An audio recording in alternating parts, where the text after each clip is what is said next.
So, apparently, Robin Padilla na po ang may hawak po sa amendments, sa basic education. Pati,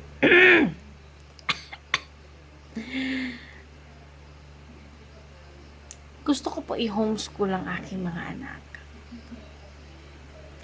Pwede po ba i-homeschool na lang, no? Kasi, alam mo kung bakit? Kasi, naniniwala ako sa bulok na sistema. Itong sistema na to, papaaralin yung mga kabataan. Yeah, education is good. Yes. But, here's the thing. Sometimes, this system fails. No, not just sometimes. All the time. It fails everyone.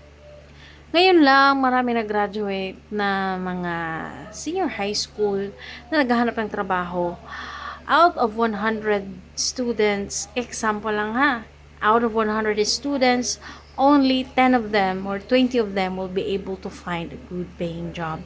Especially na hindi naman lahat na nag-hiring malalaking sahod. At hindi naman lahat nag-hiring kasi nagtitipid. Cost cutting. Minsan nga nagpapiring pa ka eh. Anyway, my point is, these students will be put to jobs so that why? So that they will have to pay taxes. And then, more money for the government. Tama. More money para sa mga buaya na nasa gobyerno. Well, you know what? Fuck the system. What if isa-isa tayo lahat magkaroon ng sarili-sarili lang nating mga solar panels? And ito pa, what if we move or we have our own water supply na tayo-tayo lang ang gumawa? Example, tayong lahat dito sa barangay ganito, we will have in partnership with other barangays, we will get a supply of water from somewhere else, and then we will have the water supply delivered to us every now and then, every month, twice a month. I don't know. Alam mo kung bakit? Kasi yung tubig dito na sistema din ay bulok. Prime water, fuck you. So, itong bulok na sistema ng tubig, medyo tumanda na ako, nag-i-exist na siya. Before there was Nawasa, but when Prime Water entered the conversation, nagkasarang-sarang na lahat. Yes.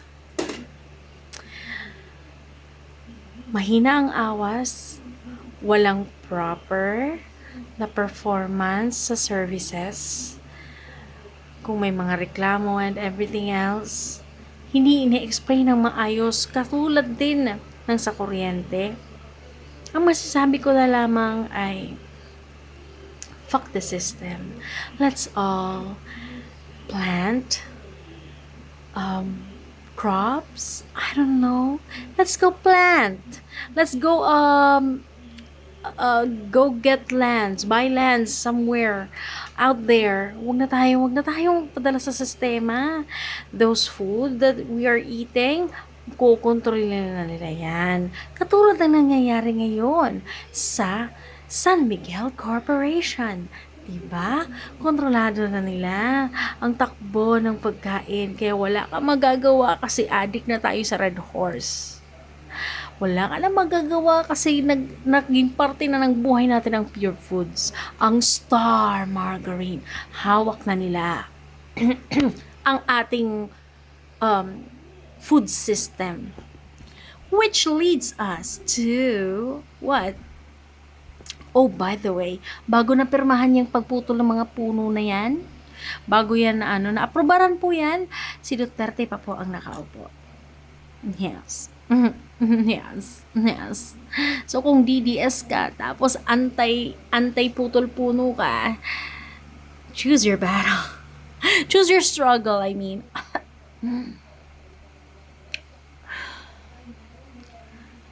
From education, napunta na ako sa mga puno. Why? Because everything is connected. Nililibang tayo ngayon ng mga tao sa Senate. just to distract us from whatever really is happening. Which is what? Ang dapat na nangyayari ngayon, nai-impeach na si Sara. Ang dapat na nangyayari ngayon ay hindi dapat naputol ang mga puno. Nalibang tayo masyado sa politics. Nilibang tayo ng mga putang inang ito sa politics. To the point na hindi natin napansin na, uy, pinuputol na po ang mga puno. 200 plus na puno na po ang naputol. Kung wala mang lang nag-ingay sa social media, walang may nakakita, walang may nakaano, hindi siya ma-expose. At ngayon, temporary po siya na stop. I appreciate education, don't get me wrong, but there's a lot of schools that offers homeschooling. And if I just rely on DepEd, especially whoever's in charge right now, I don't think I will entrust my children. Masakit na yung ulo ko. 2 saging lang yung nakain ko ngayong araw na to. Hindi dahil sa nagtitipid, kundi dahil sa kasama na yung pagtitipid, kundi dahil sa ini-stress ko yung sarili ko sa mga bagay na itong mga taong to na mga sakim walang pake. You feel so good, Robin. We don't feel too good. Feel so good ka? Sure, why? You receive money from being a senator. Our tax money goes to you.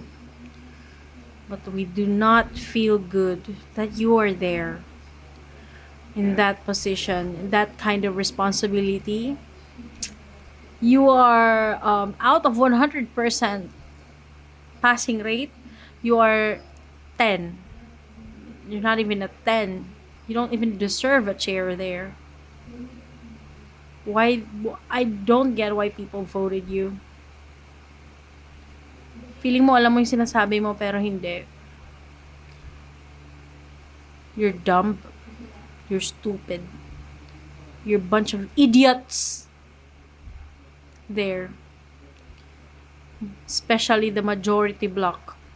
Criminals, idiots, motherfucker, plunderers, and corrupt officials who are greedy. Who are greedy and only has self-interest in mind. Na instead of serving people, doing your job in the Senate, you're making the Senate look like a fucking circus. We don't deserve this. Please step down. Step down. Majority bloc, we don't need you. Pinoprotektahan nyo lang si Sara kasi may malaki kayong utang na loob sa kanya. Dahil kayo lahat dyan may mga ginawang masama.